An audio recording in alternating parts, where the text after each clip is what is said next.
Igbo ọma na-ege ntị, anyị na-ekene unu ọzọ n'ụbọchị nke taa. Anyị sịkwa unu nke onye chiri ya zelu. Once again, this is Eastern News 24, where we give to you the latest news on what is happening in Biafra land. Gee ntị ọfụma ọfụma, anyị wetelu unu nnukwu ozi, nnukwu ife unu ga-amụta. Biafrans, please listen to this audio and learn a lesson. Then leave us with your own comment. What do you think and what do you have to say concerning this particular audio from international media? Kefi weliki ikwu. All right, I agbapụ ya ọsọ ngwanụ geenụ ya bụ ife biko nụ kaba na alụ gee ya, ọ dị ezigbo mkpa. All Biafrans, lovers of freedoms, you must listen to this and then leave us with your own comment. All right, over to you. Thanks for staying with us. So our hot topic today is about smuggling. I'm going to let Nima give us the background of this story. Yes, Nima, go ahead. So there was a video trending over the weekend of a man who had been given food items to deliver in Dubai. And he had the wisdom, I don't know where he got it, to open. So these were packed foods, milk, chocolates, biscuits, and he just decided to open them. Cannabis were in some packs. The person had disguised and resealed. So, he had some other funny drugs. He had codeine. He had all sorts, and they were all disguised in food packages, palm oil, and given to him to take abroad. Ew. In some countries, these are death sentence offenses, and you will give your loved one to help you carry. I don't understand. So the issue of smuggling drugs, we've been talking about NDLA, busting people at the airports, and we want to focus on how we must be careful. Have you experienced this where somebody asked you to take something, you finally discovered that those are contrabands? You can let us hear your thoughts. Hello, Ifeanyi, are you there? Yes, I'm here. You're live. Go ahead, please. Okay. It's just a sad one because at the moment I am trying to recover from such kind of incidents. Wow. And mine was so terrible. Wow. To the extent that it was it's a brother that actually bought a briefcase from me while I was in the UK. Wow. I never knew that it was loaded with drugs. Hey. And I have to pack my clothes and every other thing. And I'm getting to the airport. I was arrested, and I've wasted 15 years of my time for something I do not know about. And they say forgive and forgive, my dear. It's a terrible one that I don't think forgiveness is here at this moment. Yeah, because I've wasted 15 years of my time. Oh, God. 15 days. 15 years. Never knew the briefcase was loaded. So loaded with drugs, well sealed, and I have to pack my clothes, and I was living freely. It was supposed to be a gift, but I was so surprised that when it was opened. And I think God will just have to hold on for now. When I get back to the States, man, I will just have to take it in a different way. I don't think forgiveness is here at the moment. Thank you, Ifeanyi, for calling and sharing your story. That is really, really painful. 15 years of your life gone because your brother gave you a suitcase full of drugs to travel. Hello, Boyade. Yes, good morning. Good morning, sir. You're live. Go ahead, please. Morayo, just let me thank God.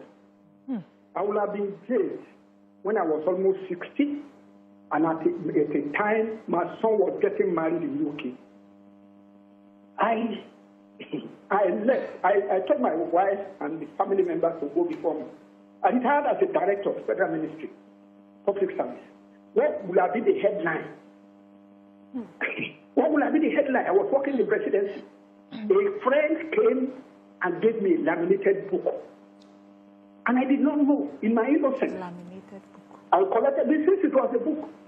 I didn't know what they had gone to do was to laminate either cocaine or urine in those books. There's no hiding place for this. And I collected.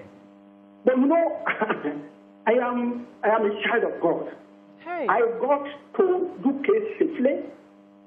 I disembarked. My son came, they picked me up. But you know, I don't know what, I think it was divine intervention. I escaped Birmingham Airport. It was when I now got home.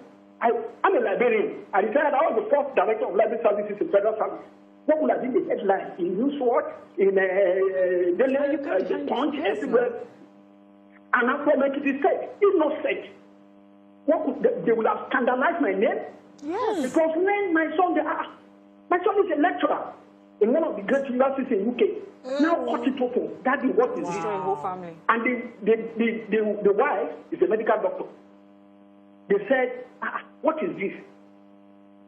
It was heroin. Hey. Heroin. And I cried. I cried at almost 60. And on the point of retirement, at the weekend, my son was to get married. Oh my God. Wicked people. People are wicked. My name would have been scandalized. Director in Federal Civil Service, Gates. And he kept on calling. He now came. I was like a wild cat. Oh. I held him by the throat, and in the process, I used my teeth on him. This is what you wanted to do for me? Hey.